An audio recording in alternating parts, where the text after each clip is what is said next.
Hi, this is Laurie Mangold, Sew Special Quilts, and this is your Embroidery Basics video number 2, where I show you how you can hoop lots of different things. Remember that you have lots of options. Sometimes, if you have a machine that has placement tools, you can use those and you don't have to hoop straight, but if you don't, then you'll need to use your template to hoop straight. So I'm going to most of this video, I'm going to have Michelle just focus on the mat. You won't see me as much, which is good. You're just going to see me hooping different things. Okay, so I'm going to have her move down. I'm back to having my non-slip grid. I have my medium hoop, and this is when we hoop hard to hoop items. We hoop, a lot of times we use sticky stabilizer. And so to hoop sticky stabilizer, we're going to put this in the hoop and we're just going to push that in, and then I have to tighten it up. And then I'm going to show you lots of different ways you can use sticky. You can also use your regular stabilizer and just spray some 505 spray on it just so that it's a little tacky. Okay? And I think I just yep, I did knock my pin off. I'm going to take a pin and I'm just going to score this all the way around. Okay. And I'm going to and peel the paper off, just like a little kid's sticker. I'm just going to take that off. And what we're left with is sticky. Okay. Now, deciding what stabilizer to use is going to be following the guidelines from the lecture class, in that what is the fabric, how dense is your design, and will it be seen from the back?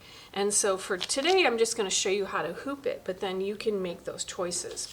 I did print a template of what we're going to, quote, stitch on everything, with the lines showing where the center of the design is. It's really good if you can print one of these because it lets you audition where you want things to go. All right, so the first one I'm going to show you is what if we wanted to stitch this on our napkin? Well, I just found this napkin. I thought it was pretty cute. And so if this is the corner I wanted to put it in, I can audition it here. And when I get it in a place I'm happy with, grab this one, I'm going to put a dot, a dot, a dot, and a dot, and then probably I would have poked a hole and put a dot in the center, but right now I'm going to connect those dots, and I'm making sure I'm going through the point, so I'm going to do that. And when I do the cross one, even though that dot is up there, I want to make sure they're perpendicular, so I'm just going to do that. So now I know that that's going to be straight. And now, the thing is that if I tried to hoop this, look how stretchy because it's on the bias. What I'm going to do is I'm going to place this over my sticky stabilizer. And again, I'm going to try to get it as straight as possible. Okay? And I'm going to put this here, make sure that, and you can move it down just a tad to make sure I can stitch it.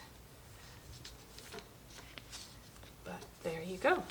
All right. Now, if I didn't have the hooping aids, I would put my template in here and make sure this was straight. If I had the hooping aids, I wouldn't worry too much about it. But if I do this, you can see I can easily stitch this right here. And that is exactly how it would go on the machine. Anytime I'm placing anything on top of the stabilizer and I don't have it hooped, I use my basting function to stitch a little box, a basting box, around where it's going to embroider so this can't shift. Even though it's on sticky stabilizer, it can still potentially shift a little bit. So you definitely want to pay attention to that. Okay? So that's number one. What if I wanted to do a corner on a napkin? Okay. Number two, what if I want to do a onesie, a baby onesie? Okay. So here I've got this marked. When we do baby onesies, probably you would either use this hoop or a smaller hoop. And then again, specific machines have specific tools, but I want to show you the general way we would do a onesie. And essentially, it's easiest to turn it inside out. This is a really small onesie. And then we are going to just kind of bring this over, and I'm going to place it down gently and hold it, and I'm going to pull this back. Okay? You see that? And then you're going to have to take a pin or some clamps, and you're going to have to keep this out of the way so that you can do your stitching right there.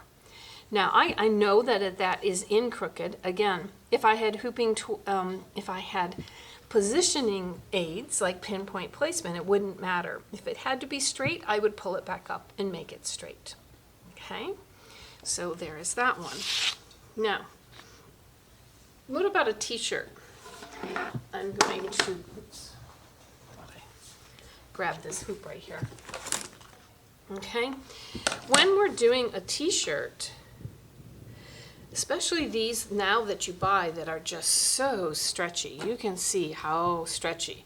And remember in the lecture, I talked about if it stretches, you should use a cutaway.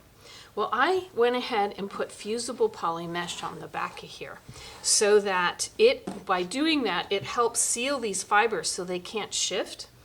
If the design I picked was had density, I would probably add an additional layer of tearaway on the back so that I had enough stabilizer. But I'm going to use this baby lock hoop. If I was just using this one, and I opened it up, the great thing about the neck is you can slide your hoop in like this, okay? And then you just, again, have to feel around. Get that out of there. Feel around for making sure your stabilizer is all the way in the hoop. And to be honest, this hoop is a little bit big for this t-shirt, but we can make it work. It has to come down a little. Anyway, you get the idea. You don't want to catch any of this excess stuff in the hoop. And you're going to pop this in.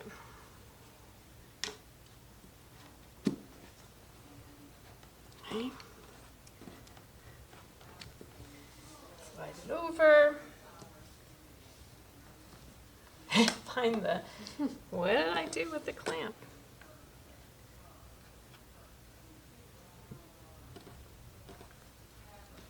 There it is. And I have it really loose on purpose because I don't want to stretch the t-shirt as I tighten it. Okay, so now this is going to slide on the machine like this, okay? I would probably pull a little bit of slack out of here because it's a little loose, but not too bad. But then when I stitch it, I'm going to have to pull this up over the top, and I'm going to have to control this with some clips or some pins so that I make sure I don't get it stuck underneath. And I didn't mark on here where I wanted the design, but I would make sure that that mark was on there so I'd know where I needed to stitch it. But you can see that I have this. I would adjust to have all the way down, but generally you probably wouldn't use this big a hoop on the t-shirt, but I wanted to show you. So this one being fusible, when I got done, I would just peel it up, and you can see it comes loose fairly easily, and then trim it close to the design. So that is a t-shirt, okay? What about a waffle weave or something with lumps, bumps, and fuzz, okay? So here is a towel that has lumps, bumps, and fuzz. You can kind of see the mark here where we wanted that to go. And so when you do this one, you could hoop it regularly, but just for demonstration purposes, I'm going to put it down. Be careful not to stretch it. Put it down on the sticky stabilizer. And then I am going to use a piece of topper. And I'm going to put this over the top of it where I'm going to stitch. And then I would put a pin at the top and a pin at the bottom, and then I can stitch my design here. This is going to keep the stitches from falling down into all the little divots so that it comes out nice and smooth. So, and again, because it's on top, I would do a basting stitch, which would hold this in place and hold the item to the stabilizer. Okay. All right. What about a piece of minky? Same thing. You can't really put minky in the hoop, or it's going to probably, you'll see where the hoop was, and you could get a permanent mark. So again, I would place the minky on top. You're going to need a piece of this on top, and then I would stitch it like that. Don't try to hoop the minky because you will put an imprint in there that you probably won't be able to get out. Okay. All right. So same thing with a fuzzy towel. You can hoop both the towel and the stabilizer if you're putting it in a good place. You can put it on top if you need to, but this is also going to require to have a topper on it to keep the stitches from getting caught in the fuzz and the loops. You want to be very careful when you're using anything with loops. If you're using a sticky stabilizer or your spray, that you want to, when you peel it off, peel very gently so that you don't leave any of your loops behind and pull loops out of your towel. Okay. All right. We have this beautiful placemat here, and what, you know, this one is going to require probably, if you want to do a nice pretty design, a larger hoop. Again, I probably would not hoop this because it's stiffness and I'm afraid it would leave a hoop mark, but I definitely would use a hoop in the sticky stabilizer. And the reason I brought this one is I wanted, and you know, look how pretty that would be on there. Isn't that gorgeous? The reason I brought this one and wanted to show it is because this is a much heavier fabric. So I would switch my needle to definitely a 90, if not an embroidery needle, a Microtex sharp needle, to make sure it can get through. This has a little bit of a, you know, it's probably a canvas, so you're going to need something a little heavier to go through. Okay? And then, can you stitch on that? And the answer is sure. Again, you're probably not going to be able to hoop it. You're going to have to work it down. It's very stretchy.